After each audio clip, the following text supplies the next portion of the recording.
Hey, welcome back guys. In this video I'm going to go over the finalized version of my 9mm Colt patterned AR PCC, or pistol caliber carbine.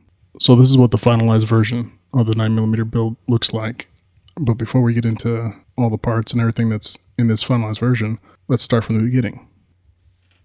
So back when pistol caliber carbines were starting to become more popular, I wanted to build one like everybody else. And like the majority of guys, I was trying to go for a Glock build. Now, I wanted to go with the Glock pattern lower because of the availability of Glock magazines, but there was one snag I was running into, and that would be an ambidextrous magazine release. But to find a Glock pattern AR lower that was ambidextrous or capable of being modified to become ambidextrous was difficult. With me only having my backup arm and hand to use, I need that left-handed capability. There were a couple that made them, but they're very few or hard to get, and a couple of them actually stopped making them altogether. There was one from, I think, Tennessee Arms Company, that they make the polymer lowers. They had one, but the magazine release was way in the front of the magazine wall, so it was kind of unusable for me. But then again, 2017, 2018, I saw a receiver set on Primary Arms for sale. It was from CMMG, and it was a Colt pattern magazine upper and lower combination. And with that, I looked at the left side and saw that it was all the regular controls. So that started the basis of my 9mm PCC build. So as I purchased that Colt receiver set, I also went and picked up a Ford Control Designs Ambi magazine release. With this first version here, I had 3 components from Strike. I had their pistol grip, their trigger guard, and their handrail. I had a set of Daniel Defense iron sights, and I put a law tactical folder with the SBA3 brace on it. And for the trigger, I had a Franklin Armory BSF3 binary trigger. Binary triggers are fun and everything, but they're not controllable for me. With me only having that one arm, I need more control. So constantly working my trigger finger, I don't have the control that I want to keep those sights on target. Then the next iteration I had was this version. I changed up the grip to a B5 Systems grip, which should be the standard grip that everyone goes to. And their Bravo stock. And I decided to go a little bit old school to go with the carry handle instead of the rear Daniel Defense sight. I like the look of it, and this was before the Colt pattern DOE pistols and SBRs started becoming popular. So I'm not saying I did it first, but anyways. Oh yeah, and with this iteration for Christmas, my Christmas present was to pay for the tax stamp and get a proper stock put on this thing instead of a brace. This next iteration is getting pretty close to what I knew the final product was going to be, and that's with the addition of a set of flip-up sights and a smaller red dot, because with this being a SBR, I kind of wanted to keep it light with it being 9mm and all. So I got the ScalaWorks flip-up sights and their arm mount, and it's not an arm sight on there, it's the O sight. I'm going to do a video reviewing this sight by itself. I think the only other thing I added was the Magpul barricade stop in front there and the Die-Free Co. Kung Fu grip. I'm going to go over this grip and other grips in a video on grip angles coming here soon. But now we can go over the final version. With this final version, a couple things have changed. I changed out the handguard to a SLR Rifleworks rail, and I removed the law tactical folder, and I'll get to why I had to remove that later on in the video. But instead of that Phase 5 Weapon Systems muzzle brake there, I took the barrel to a buddy of mine. He chopped the barrel, rethreaded it, so I could put this Cherry Bomb muzzle brake on there from Q. Now, this is a 7.62 Cherry Bomb, and the reason being comes down to threads and the thread pitch used on barrels, right? So instead of getting a Cherry Bomb for a barrel that's threaded for 1/2 by 28 threads, my buddy Brett from Never Enough Guns, he said it'd probably be better to go with a 7.62 Cherry Bomb with a 5/8 by 24 thread pitch. And that's because of if you go with a 5/8 by 24, there's going to be more material between the threads in the bore of the barrel than if you go with a 1/2 by 28. Even though there are barrels that they sell their 9mm bores with 1/2 by 28 threads. So when I gave my barrel chop down and rethread, he rethreaded it to 5/8 by 24, took that 7.62 Cherry Bomb and bored it out so it would be a 9mm. And the reason why I had to take out the law tactical folder for this final iteration of my 9mm build is due to the buffer system that I chose to use.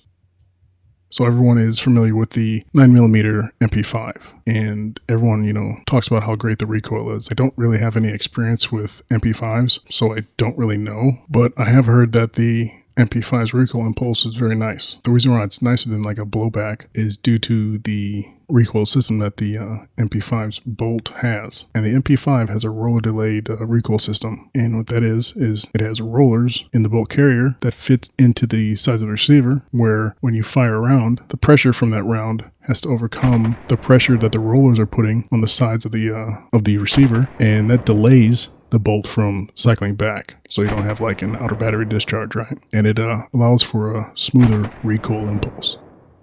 Now for AR PCCs, there's like 4 different delay functions that you can choose from. You can get a mass delayed blowback system, which is simply that, just mass in the bolt carrier and the buffer system to delay the cycling of the bolt. And that's what a lot of AR pistol catalytic carbines are. They're just direct blowback. CMMG now has come out with a radial delayed recoil system, and what that is, it's a bolt that looks just like a AR-15 bolt, except for the lugs on the bolt are angled, and the bolt itself is, I think, spring-loaded, so when the round goes off, the pressures have to rotate the bolt, unlocking it, and push it back, so that's where that delay comes in.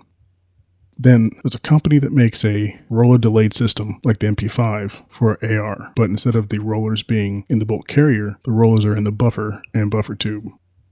And the last one is a bearing delayed system, and that system comes from Maxim Defense, and that's what I chose to use in this final iteration of this 9mm build here. Instead of rollers, instead of a radial delayed bolt, what it does is it uses these bearings inside of this captured buffer system to delay the recoil, and it's essentially the same as the roller delayed, so the pressures from the round fired needs to overcome the bearings, so the bearings can pop out of place and allow the buffer cycle to start. And a little bit later in this video, I'm going to go over exactly how I installed this captured bearing delayed buffer from Maxim into this 9mm. It's a little bit more into it than just dropping it, or at least I think so. I'll explain it to you. So everything is generally the same, and I went with that cherry bomb muzzle brake so I could put a can on it. The can I chose was the Silencer Co. Omega 9K. I liked the sound signature, and I was actually really surprised at how short and how light this thing was when I got it in. You know, it took less than a week for it to get approved. I was really happy about that. I mean, my last can, the Surefire 300 SPS, that took like a year. And this took less than a week, so it's pretty cool. Alright, so here now I'm going to go over why I removed the Law Tactical folder and what I did to install the Maxim bearing delayed buffer system correctly. So the reason why I had to remove the Law Tactical folder from this build was because of that captured bearing delay buffer from Maxim. So with the captured buffer system, the whole buffer is attached to a rod, and the buffer cycles back and forth on that rod, and the rod goes through the bolt carrier. So with that rod going through the bolt carrier, can't have the Law Tactical folder. And at first, what I thought I was going to do is drill out a hole in the bolt carrier extension for the Law Tactical folder so that the rod of the Maxim's buffer can cycle through there. But after looking at the bolt carrier extension for the Law Tactical and the Maxim buffer and taking measurements, the amount of material I had to take out of this bolt carrier extension wouldn't have left a lot of material around the outside, and it just wouldn't work. The carrier extension would probably break pretty quickly, especially when I'm running a super safety. So I just took the Law folder completely out. Now, when it comes to the Maxim bearing delayed buffer system and installing correctly in this build, I knew I wanted to get the fitment perfect. Now, it's not like a regular captured buffer where you can just throw it in there, close it, or the back of the bolt carrier, when you close it, will push on the captured buffer, put a little tension on there, kind of like how it puts tension on normal buffer, taking the buffer off of the buffer retaining pin. If the back of the bolt carrier, when you close it, pushes against the Maxim buffer, what's happening is you're starting the first initial, delay. You're unseating the bearings just a little bit, and that kind of defeats the purpose because you're not having the full amount of the delay that you should have. So with this being a captured buffer, you don't need that buffer retaining pin. So without the need of a retaining pin, you can thread the buffer tube in and out to where you need it. I think I threaded mine out one rotation, but even with that, the buffer was still contacting the bolt carrier too much and it was unseating those bearings. So I rotated out another and then added a quarter to shim it so that it would be in the perfect spot. So I want it sitting about there, or actually not there. I want it sitting about right there. So when I put the upper receiver on,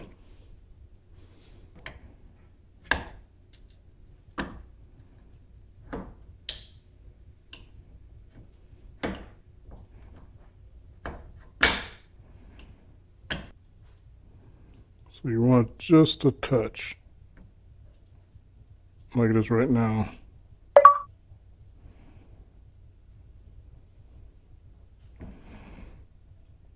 So I'm thinking I'm going to do the quarter trick. I think I'll add a quarter.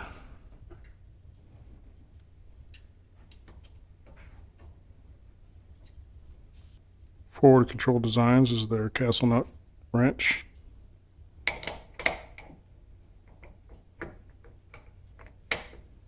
can put it up against there. Tighten it up against the holder there. It doesn't move. Put your torque wrench on there. Torque it down. It gives you the torque ranges right there. Once I got it perfect, I lined up and torqued down the castle nut and was ready to head out to the range. Now, when I was out at the range, I wanted to test the recoil impulse of this bearing delayed buffer that's, kind of like the MP5's roller delay. I wanted to see if the recoil impulse was that much better than just a regular blowback, because I don't think a blowback PCC, I don't think the recoil is that bad in a 9mm. It's a little bit snappy, but it's very manageable. So when we got to the range, I took the Maxim out and I put the 10-ounce buffer that I had in there before I got the Maxim buffer, put it in there, closed it up, went out and shot it. And it was like I, remembered. It's the same.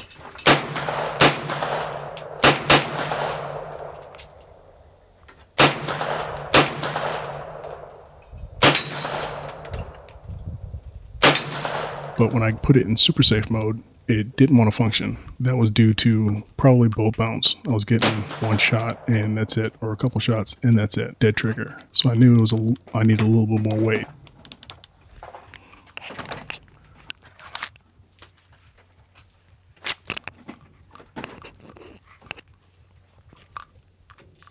Now, the only weight that I took out would be that Law Tactical bolt carrier extension, because I took the weight in the back of the bolt carrier out completely, put that carrier extension in there for Law Tactical, and ran that 10-ounce buffer, and it ran perfectly. But with removing that little carrier extension and the Law Tactical folder, this thing didn't want to work. So I was kind of bummed, and I was hoping that it wouldn't do this when I put the Maxim in there.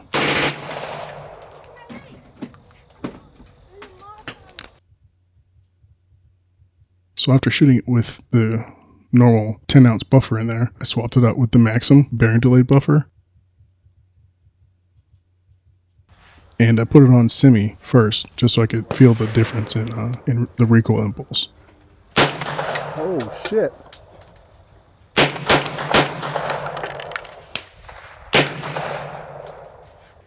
And damn, that was a difference. Like, I was very shocked. If I was to compare it with something, I would say it'd be like going from the recoil impulse from a regular revolver to the recoil impulse of a Chiava Rhino. But when I put the Maxim in there, thing ran like a champ again.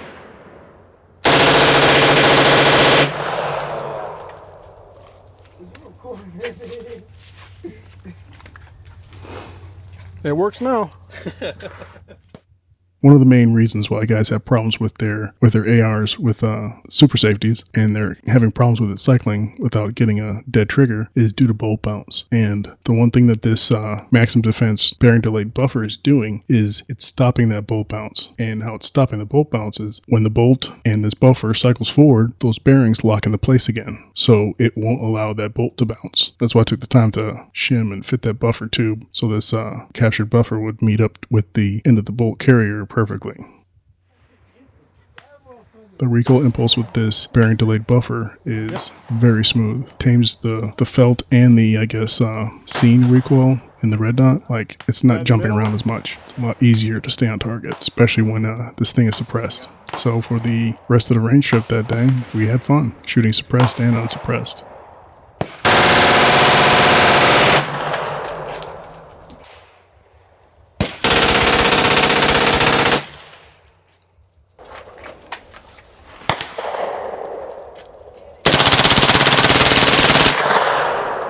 She sped up. She did. Quite a bit.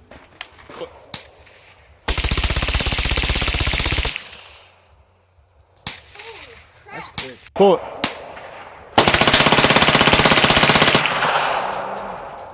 Holy crap.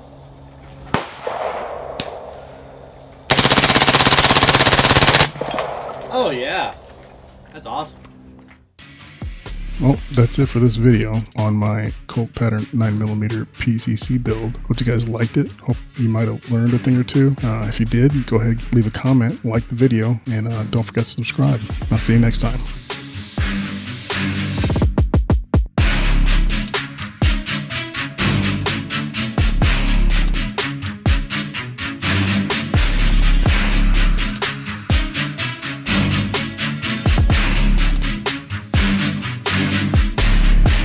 Hey, hood, I said it once, and I'ma say it again. If I'm your nickel and you my crackle, together we some knackles. Knacker power.